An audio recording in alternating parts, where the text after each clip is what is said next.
شعيرة ترويع الرضع لللطم والبكاء في الحسينية.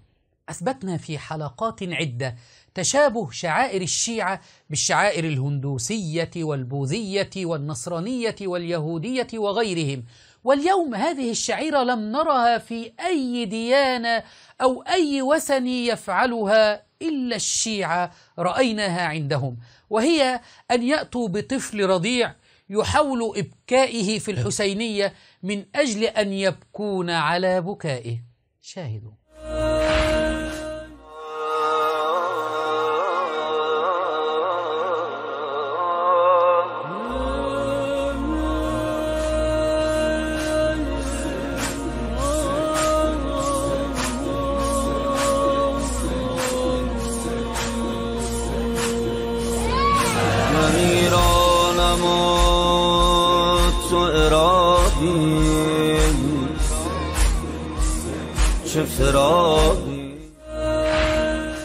فاستخف قومه فأطاعوه.